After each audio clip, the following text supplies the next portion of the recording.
Hey, welcome to Razzball Radio, Fantasy Sports Network. I am Nick Capozzi. He is the head football editor over at Razzball.com. Jason Longfellow, a.k.a. JayWrong. Jay, we got to go rapid fire, man, because we got 15 games that we're going to cover because we're also going to mention some stuff about the Monday night games. So let's go, because it is Monday. By the way, Jay's going to join us every Monday, so it's going to be awesome. Awesome. So good. So here's how we're going to do this, Jay. I'm going to give 3-4 real quick points on the game. You tell me which one you want to talk about. Carolina, Detroit. Cam's receiving core looked not too bad against that porous Detroit defense. Calvin Benjamin just 2 for 36, but that man is going to be a star. Watch that one-handed catch he had. Need to follow up on the Carolina running back situation because everybody's hurt except for Jay Stu and Eric Ebron getting worked into the passing game, 3 for 38 for the Lions. Go. Yeah, my takeaway from this game is if Cam Newton wants to injure more ribs, please do so. I think we need more rib injuries for him. Yeah, and for the running game, I do think that this basically means that Cam Newton is the running game at this point. I've never liked what Jonathan Stewart brings or the other ones or Tolbert. So we'll see what happens as we move on. But as a Cam Newton owner, you have to feel good about this one. Absolutely. Okay, Washington and Jacksonville. RG3 gets hurt. Surprise, surprise. Looking right now optimistically 4 to 5 weeks out.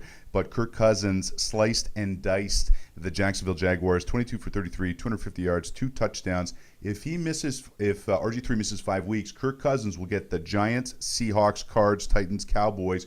Could run away with the job. Also, Washington ran at will. Alf went 22-85, 2 touchdowns. D-Jax leaves with a shoulder injury. Niles Paul looked just fine, replacing Jordan Reed, 8 for 99 and a touchdown. Toby Gerhart, 7 rushes for 8 yards. Wow. And, hey, remember when you burnt your fab on Hearns last week? 2 for 13. Talk to me, bro. Yeah, with Hearns, I mean, he dropped that 40-yard TD pass early in the game. But with Niles Paul, remember, he's been in the league for 4 or 5 years, and he's never got an opportunity for a reason. I mean, he has fumble problems. And while he could be an tight end there's so much depth that there should be others out there. And let's think about this for a second. Toby Gerhart is a starting NFL running back. I think we should just reflect on that. No, he's not. We should just reflect on that for a minute. Yeah, you're right. I had the opportunity yesterday to really focus in on the Cards-Giants game because, hey, look, I'm living in AZ. I finally got a team to root for. No disrespect to the Buffalo Bills. We'll get to them later. Carson Palmer is out. Stanton wasn't great. Kept holding onto the ball way too long, but still they came away with the victory.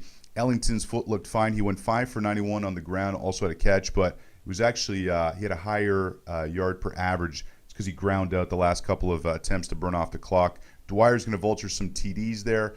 Michael Floyd, not great yesterday, but I think it was a case of Stanton throwing to him itis. John Brown getting worked into that offense, 3 for 28.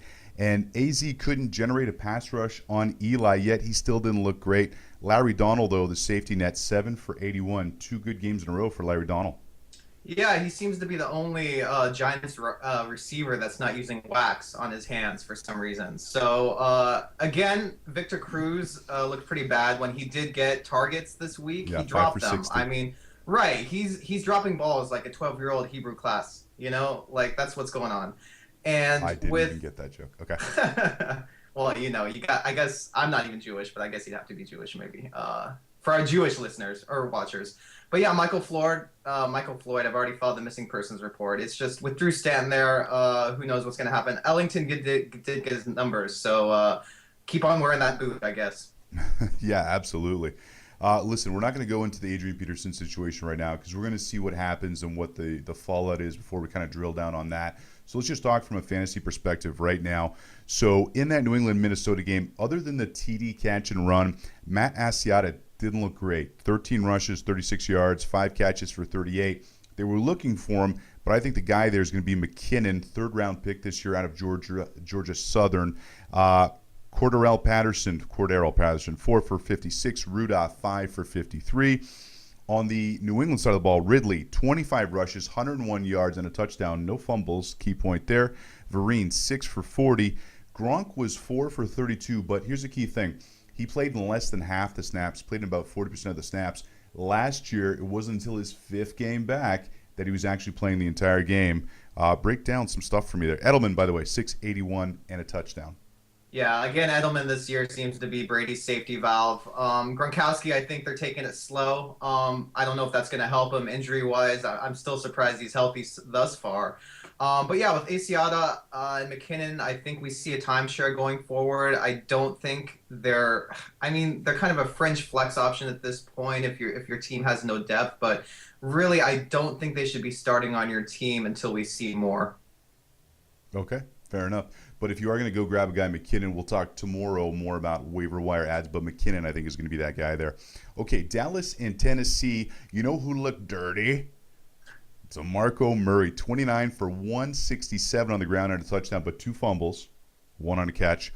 He's on pace for 2,280 rushing yards. Not going to happen, but wow, what a start for him.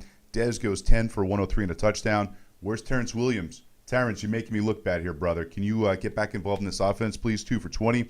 Delaney Walker, and there was nothing else for the Titans. He went 10 for 142 and a touchdown. And McCluster is in a walking boot, although that helped Andre Ellington last week.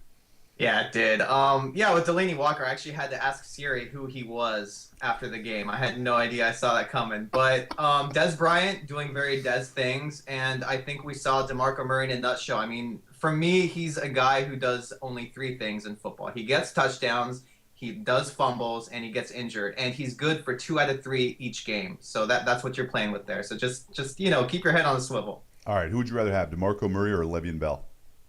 Wow, that's a tough one. I think I'd go Murray for upside, but I love Bell as a steady Eddie. Yeah, I'll take Is that a Bell word? there. Is that a thing? Yeah, steady Eddie. I'll take Bell just because DeMarco's injury track record. And we're going to get to the Cincinnati game in a little bit, but would you rather have Gio, Bell, or Murray? I think I'd go Murray, Bell, then Bernard, just because. Yeah. That's my gut reaction. Yeah, no, that's fair. And listen, that's why I'm putting you on the spot so I can get a gut reaction. I would probably go Bell, Murray, Gio, just because of the Jeremy Hill factor. But man, did Cincy run the ball well. We'll get to that and lots more fantasy news happening right here. This is Razzball Radio, Fantasy Sports Network. Nick Capozzi, Jay Longfellow. We'll be right back. Welcome back, Razzball Radio, Fantasy Sports Network. Nick Capozzi at NickCapozzi, Jay Longfellow at JayWrong, because he's always right. We were going for kind of a, oxymoron thing there. Okay. We are recapping the games. Lots of great action this weekend. New Orleans at Cleveland. At Believeland. Wow, that running game. Terrence West, 19 for 68.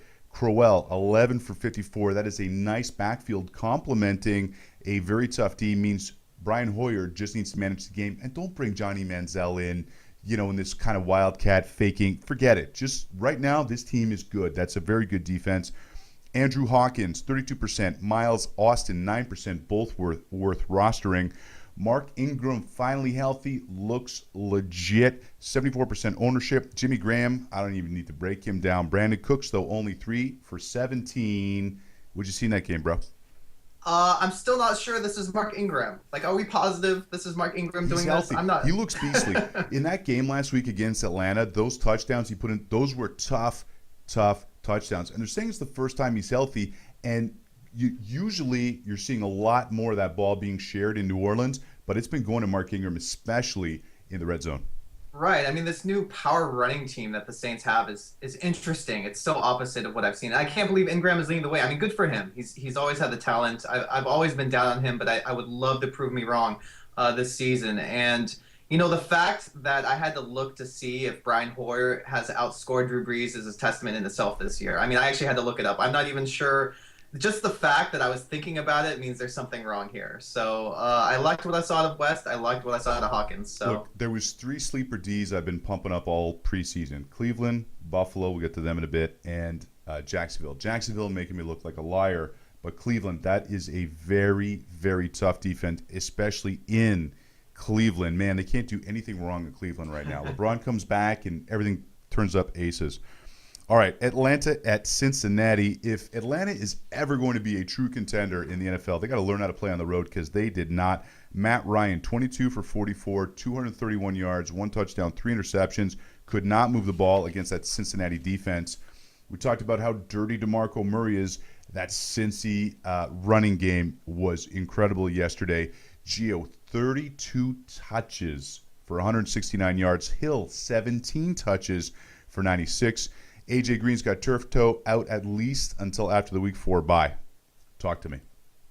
Yeah, with really quick with AJ Green, this turf toe type thing, I would be concerned only Yep. because these things tend to last the entire season. I mean, this is something that Antonio Gates has suffered on and off previously for the last 3 to 4 years, and it's I hate to say it, but AJ Green might will probably not be the same the rest of this season. So don't think he's going to be healthy when he returns. Just keep that in mind. You gotta love what you see from the running game. Is this more of a function of the Falcons?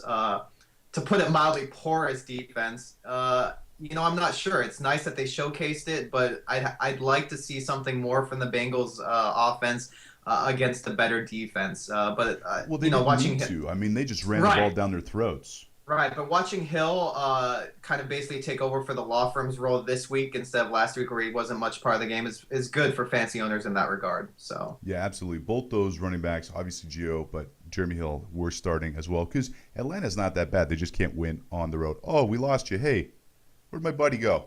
Where'd my buddy JayWrong? Where are you, bro? Am I here? No, you're there. There you Okay. go. There you It's go. my magic hands Yeah, that there you brought go, us magic back. hands. So. All right, let's get to Buffalo, Miami. All Buffalo D all day, only 49% owned. Go grab them. No Sean has a dislocated elbow. Sammy Watkins breaks out in game 2, 8 for 117 and a touchdown. CJ Spiller has a touchdown return, but you take out that 49-yard run, he was only 11 for 22. And Rob Woods, what's up? 1 for 5. Yeah, I mean, Robert Woods is kind of like the Torrey Smith of the Bills. He's either there or he isn't. I mean, I know that's kind of a declarative statement to use, but in terms of Spiller, I still believe in him. But remember, this is me believing him as not a first round pick, as maybe a third or fourth round pick. So I still think there's enough talent there to justify the value. Sammy Watkins, you know me, I'm always low on Wookiee wide receivers Wookiee because wide receivers? I don't know, man. If I could yeah. have a Wookiee, especially in the slot, they're like 8 feet tall. Yeah, I would do a Wookiee impersonation, but I've never nailed that one. Yeah, there you go. I'll take care of it. Even with your beard, you could probably pull that off. But, the thing is, with every 20 Pattersons, there's like one Allen. So with yesterday's breakout, it's nice to see. Maybe he's closer to Allen than I originally thought. So. All right, Seattle, San Diego. This killed me, and the reason that San Diego was able to dominate, one, this was the key thing. They really kept them off the field. 42 and a half minutes of possession for San Diego. Lynch couldn't get the ball. He only went 6 for 36. Matthews has a sprained MCL. Surprise, surprise. Harvin, 1 catch. And Gates, let's just put him in the Hall of Fame right now. 3 touchdowns, 0 targets for Ladarius Green. Yeah, I got a little flack early in the season for ranking Antonio Gates as the 7th highest tight end. Yes, you did. And, it's only week 2, but I feel like he's already fulfilled some of that value in the first 2 games. I mean, he's really come on. Yeah, a little bit. If you see this glow, it's not because I'm pregnant, Nick. It's because the Chargers came off with that amazing win. But, yeah, I mean, we saw vintage Chargers from last season. They essentially controlled the clock for the entire game. I think that Seahawks, if I did the math correctly, had the ball for about 40 seconds. So, this doesn't mean that Seattle is going to be a bad offense going forward. I still like Lynch. You still like Wilson for where you got him. They just ran into a Chargers team that controls the clock very well. Yeah, absolutely. And, I played in a 6-for-6 league where you got to get 6 teams right. I picked Cleveland yesterday. I did. I picked Cincinnati. I picked Carolina. I picked Chicago against San Francisco. There's one more game I can't think of off the top of my head. The one game that messed me up was Seattle. They killed me. Can't believe it. Thought they were going to go in there and beat them up. I thought Denver was going to go beat up KC, but I wasn't touching that game. Charles' ankle injury apparently is mild. Niall Davis was just adequate. He went 22 for 79. The 2 touchdowns kind of skew it. Travis Kelce looking like the next guy there, or the number 2 receiver after Dwayne Bowe, 4 for 81. But here's my question for you. Are you worried about Demarius? 5 for 62 yesterday after going 4 for 48 last week.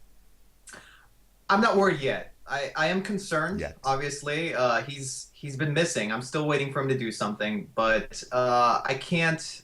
In a Peyton Manning-led offense, it's hard to be down on any of the principles. I mean, obviously, in the preseason, I was down on Ball. I still haven't seen anything that has at least justified how high people took him. Agreed. And I really love Kelsey. It goes into the mold of the Dwayne Allen, where if you followed Razzball in the preseason, we told you wait on tight ends. If you're not getting Jimmy Graham or Julius Thomas, wait. There's plenty of people there. And the two key guys we pumped were Kelsey and Dwayne Allen. And I think these guys established themselves as top 10 guys, maybe Tell you what, top one 15, of my bold but, predictions this year, Dwayne Allen's going to get 10 touchdowns. We'll see how he does right. Monday night. We'll cover that game and more. Razzball Radio, Fantasy Sports Network, back right after this. Welcome back, Razzball Radio, Fantasy Sports Network. Nick Capozzi, Jay Longfellow, a.k.a. JayWrong. We are breaking down the weekend's game, and we'll also talk about the Monday Nighter tonight. Houston and Oakland. The Raiders were, choose your word, putrid, awful, ghastly. I kind of like ghastly. I prefer to say that the Raiders were the Raiders. I think that covers all your adjectives there. Bingo, bango. Ryan Fitzpatrick didn't have to look good because Arian Foster did 28 for 138 and a touchdown on the ground. Interesting here, Blue got the backup time, 11 for 40, which should be noted for when Foster eventually gets hurt. McFadden got the carries, 12 for 37 and a touchdown, but hey, I'm going to be stumping Liberate Latavius. I need to see that guy because they suck. James Jones, garbage time TD, but still 9 for 112 and a touchdown. Yeah, James Jones also had he fumbled twice in one possession, which was pretty fun to watch. It was very Raider, again, Vader Raider-ish, I guess. But yeah, speaking of the looks of Fitzpatrick, he looks like he's gonna bury his axe into some venison and grab a goblet of mead. Honestly, like he's doing his best impersonation of the Spin Doctors lead singer. I mean, just the whole thing he's got going there. But yeah, Arian Foster, I thought it was gonna be Grimes, but it looks like it isn't. So I would keep a handcuff on him. I can't believe Foster at 28 carries. It's hard to believe he can do anything 28 times in a row without pulling something at this point. If you have Arian Foster and you risked, probably a second-round pick to get him, pick up Blue. I don't care what you got to do. Wasn't even trying to rhyme there, but you need to have Blue. And I'm telling you, I need to see Latavius Murray. Liberate Latavius. Liberate Latavius. Okay, Tampa Bay, St. Louis suspended for lightning. Waiting to see what Roger Goodell does if there's going to be a suspension for light. Okay, bad joke. Bobby Rady, 19% owned. He played well, and he played pretty tough. He came into the game with 154 career rushing yards, had 144 yesterday. Stacy, 19 for 71, a touchdown and a fumble. Brian Quick continues to be the number one option, at least with Austin tossing the ball to him, 7 for 74. Vjax goes 4 for 51. Mike Evans goes 4 for 49. He was slow to get up. 10-second runoff because Tampa had no timeouts left, took them out of the opportunity for a field goal try and win that game. Yeah, all the people asking me about Stacy, again, this game was good because now you can breathe a little. You don't have to worry about Stacy. I never thought Cunningham was a viable threat to him, but I understand the situation. And with Quick, he's becoming PPR viable, which is wonderful. I liked what I saw from Rainey. It worries me a little bit about Martin, not because of the injury, but because there are rumblings now coming out that, he's not one of the guys that Lovie Smith likes. And, even though Lovie Smith does some interesting things, I would worry because coaches have a way of ruining fantasy football. They just do. So I did like Martin at the early of the season, but I never, thought it would play out this way. So we'll see moving forward. But be concerned with that situation right now. I do like Rainey though. He looked really good. Yeah, absolutely. Green Bay were visited by the Jets. That was a fun game to watch. Late timeout negates a touchdown. Not much statistically there for the Jets, but Geno played with some moxie. I'm going to give Geno some credit there. Played with some moxie. Eddie Lacy, 13 for 43. What the French Canadians going on there? Jordy Nelson, 9 for 209. Cobb, 2 touchdowns. And also interesting, Devontae Adams, 5 for 50.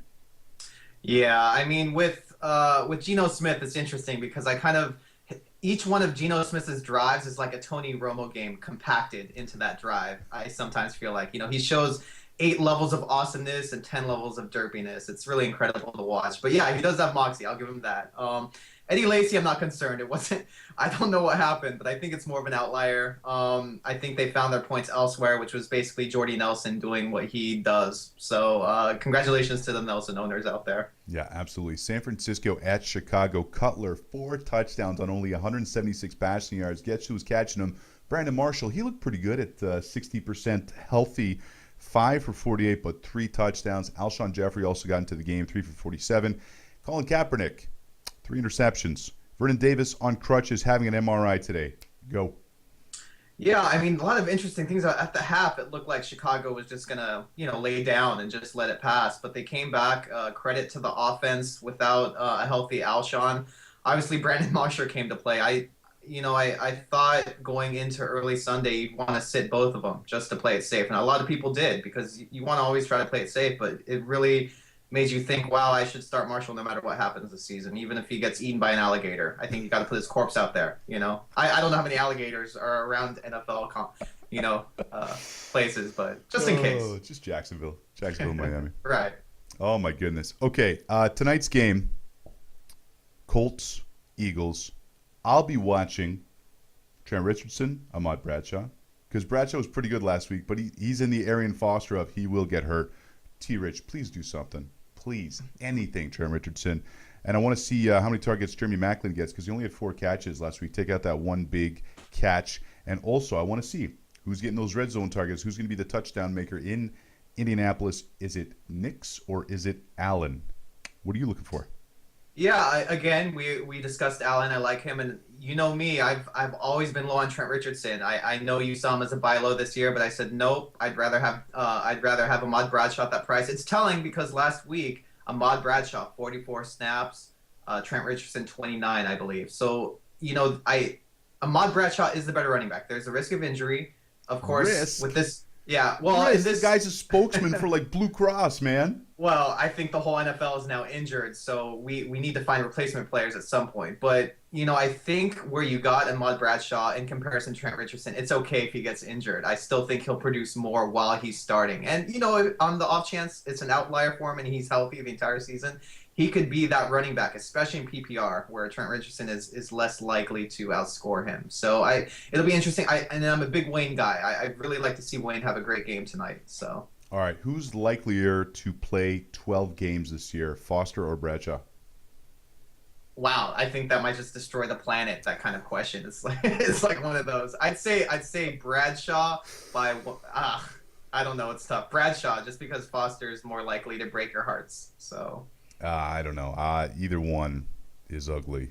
It's ugly. just Murphy's Law, I think, in today's NFL. I mean, just you see guys like AJ Green, Jamal Charles, everyone just died yesterday. It was incredible to watch. Hey, let me ask you something real quick because we're going to wrap this up. How much would you spend on Kirk Cousins tomorrow if you need a quarterback? Real quick.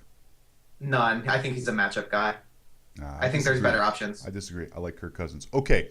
Razzball Radio, Fantasy Sports Network. Thanks, Jay, for joining us today. We'll be back tomorrow. We're going to talk about who you need to pick up. That's what we're going to do Tuesdays. But again, today we recap the games for you. We miss you, Jay. We got to have you around here, but luckily we got you every Monday. He's JayWrong. I'm Nick Capozzi. Razzball Radio, Fantasy Sports Network. See you on Tuesday.